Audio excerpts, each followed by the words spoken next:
Satnam parlour रंग होरी हो, 14 लोक चढ़ावे राम रंग होरी हो, 3 लोक पासंग धरे रंग होरी हो, तो ना तुले तुलाया राम रंग होरी हो। ओए होए, एक सतनाम की कीमत, श्वास उश्वास से जो आपको 2 अक्षर का मंत्र दिया जाएगा सतनाम, उसकी कीमत बताई है आदरणीय गरीबदास साहिब जी ने परमात्मा कबीर जी से प्राप्त ज्ञान के आधार से, कि एक श्वास उश्वास की कीमत, 2 अक्षर का मंत्र श्वास उश्वास से सिमरण है। आप जी ने एक मंत्र का जाप कर दिया, सुरत नृत मन और पवन, इन चारों पदार्थों को इकट्ठा करके, जैसे पवन तो श्वास है और मन और सुरत और नृत्य के क्या बोल रहा हूँ मैं कौन सा मंत्र जाप कर रहा हूँ श्वास से बाहर छोड़ते समय, और कौन सा अंदर ले रहा हूँ श्वास लेते समय। तो ऐसे किया हुआ आपका एक श्वास का मंत्र ये कंप्लीट मंत्र हो गया। इसकी ये एक लाल बन गया आपका एक श्वास की, या कीमत बन गई अलग से। और मंत्र आप वैसे ध्यान कहीं और है और श्वास ले रहे हो तो वैसे खाली ले रहे हो, उसका कोई यूज नहीं। जैसे श्वास बाहर छोड़े उसमें ध्यान रखे क्या बोल रहा हूँ, क्या जाप कर रहा हूँ श्वास से, अंदर लेवे तब उस पर भी ध्यान रखे। इसको सुरत शब्द अभ्यास कहते।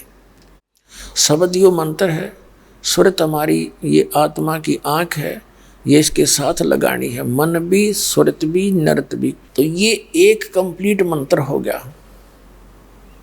और ऐसे ऐसे आपने परमात्मा ने कहा कि श्वास उश्वास में नाम जपो, व्यर्था श्वास मत खो, ना जाने इस श्वास को आवन हो कि न हो।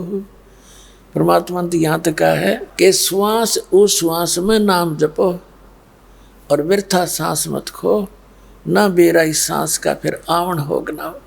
तो कहने का भाव ये, वैसे तो मालिक ने कहा कि जितने सांस से उतने नाम जपे, फिर भी मालिक को पता है कि यहाँ ये काल ने कितना फंसा रखा है, इतना दयालु है मालिक। इन्होंने इसलिए इसकी कीमत इतनी रखी है कि सारे दिन में आप 1000 जाप भी कर लोगे तो भी आपका बेड़ा पार हो जाएगा।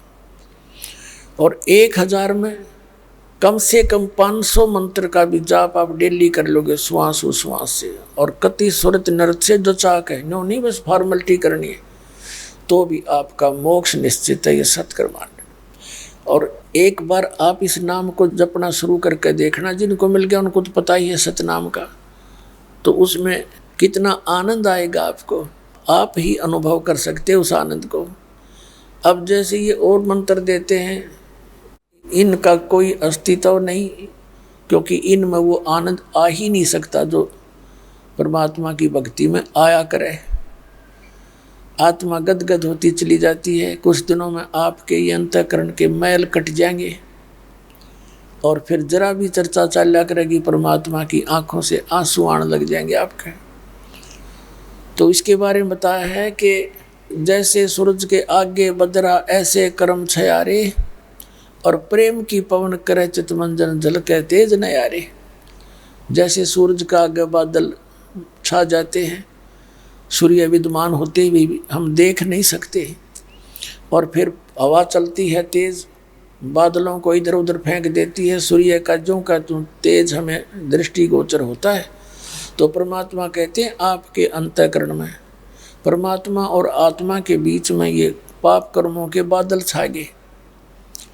अब इसको समाप्त करने के लिए बताया है कि जैसे सूरज के आगे बदरा ऐसे कर्म छयारे, और प्रेम की पवन करे चितमंजन झलके तेज नयारे। यानी एक प्यार आओगा, आपका विशेष प्रेम उत्पन्न होगा उस मालिक के प्रति, उसका जिक्र चलते ही आत्मा गदगद हो जाएगी।